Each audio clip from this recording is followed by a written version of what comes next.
আগে এই কমেন্টের মাধ্যমে জানাও এই শ্রাবণ মাসের প্রথম সোমবারটা কে কে পুজো করেছো। চলো বাড়ির সবাই মিলে আজকে শ্রাবণ মাসের প্রথম সোমবারটা পুজো করে আসি। এখন বাড়ির সবাই বলতে বোঝাচ্ছি আমার মা, আমার দুটো বৌদি, একটা বৌদির ছেলে, আমি। তো এই কজনা মিলে চলে যাব গঙ্গা স্নান করতে। তারপরে ওখান থেকেই ওখানে মন্দির আছে, ওই মন্দিরে জল ঢেলে আসবো, পুজো করে আসবো। সো হ্যালো এভরিওয়ান, কেমন আছো তোমরা সবাই? আশা করি অনেক ভালো আছো, আর তোমাদের ভালোবাসায় আমিও অনেক ভালো আছি।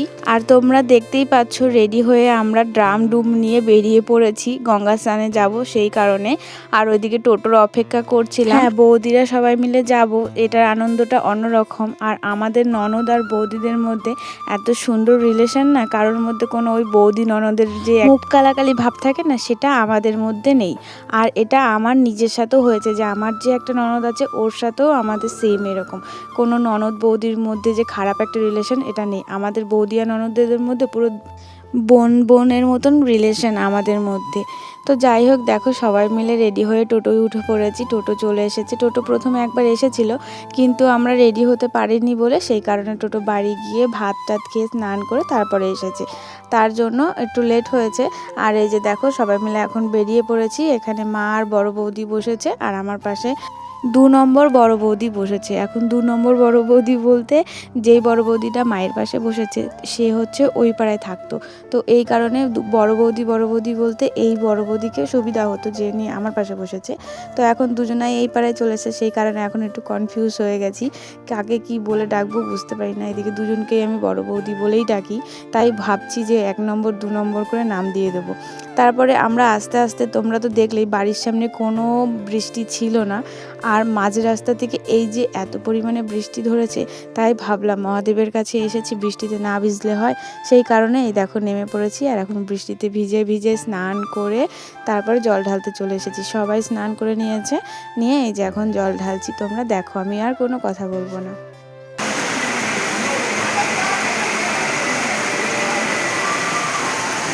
ঢাল।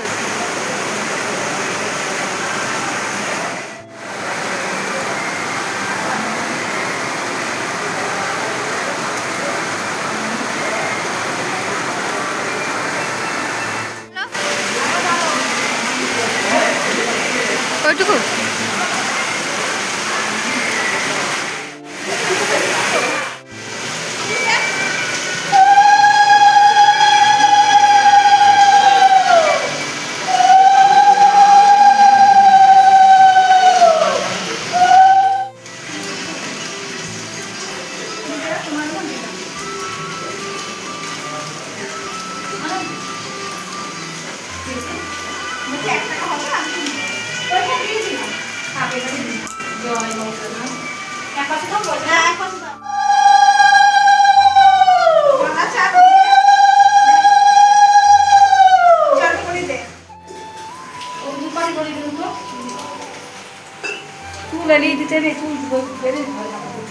ফুল দিইনি, আমি শুধু জল দিয়েছি এখানে।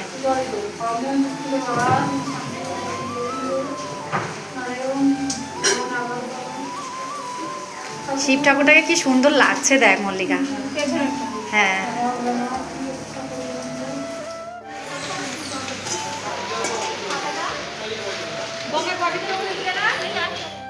তারপর পুজো দেওয়া কমপ্লিট হয়ে গেছে। এই যে গঙ্গায় স্নান করেছি, আর গঙ্গায় যেহেতু অনেক স্রোত রয়েছে, যত পানা ছিল সব আজকে ভেঙে ঘাটের সামনে এসেছিলো, তাই একটু চান করতে অসুবিধা হচ্ছিল। আর যখন চান করেছি তখন প্রচণ্ড পরিমাণে বৃষ্টি পড়েছে, সেই কারণে তোমাদের সাথে আমি কোনো ভিডিও শেয়ার করতে পারছি না। তারপর স্নান করে পুজো দিয়ে যে বাড়িতে চলে এসেছি। মা সুন্দর করে শিব ঠাকুরকে স্নান করিয়ে শিব ঠাকুরকে এই যে সুন্দর করে সাজিয়ে দিয়েছে, আর আমি এখন শুধু জল ঢেলে নিচ্ছি।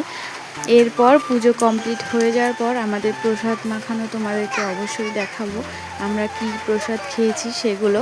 তো তার জন্য তোমাদের পুরো ভিডিওটা দেখতে হবে, আর আমাদের সাথে থাকো। এখানে এখানে এখানে এখানে সব এখানে রাখলাম, এক জায়গা থাকলে ভালো হবে। আমার এরকম সামনে জানিস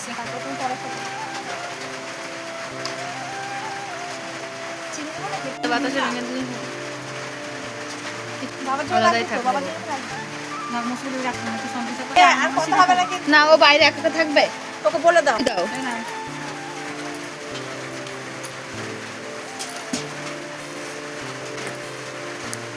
চিনি দিয়েছো এর মধ্যে?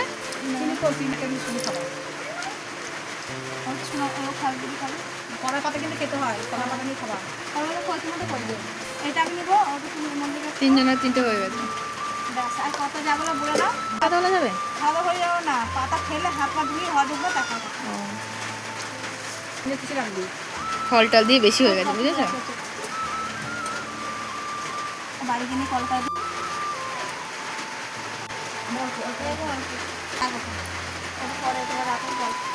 না না, এই থালাটা করে তুলে তুলে দিতে বলছে। হ্যাঁ,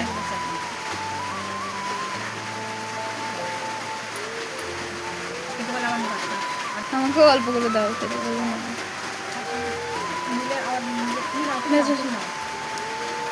তো এই যে আমাদের প্রসাদ ছিল, এখন খাওয়া দাওয়া করলেই আমাদের ভিডিওটাও শেষ হয়ে যাবে আর আমাদের সারাদিনের উপোসটাও শেষ হয়ে যাবে। তো ভিডিওটা প্রথম থেকে শেষ পর্যন্ত দেখার জন্য অসংখ্য ধন্যবাদ। তো কেমন লাগলো অবশ্যই বলো, ভালো লাগলে অবশ্যই একটা কমেন্ট করে দিও। আর কারা কারা এই প্রথম সোমবারে পেলেছো সেটাও অবশ্যই কমেন্টে জানিয়ে দিও।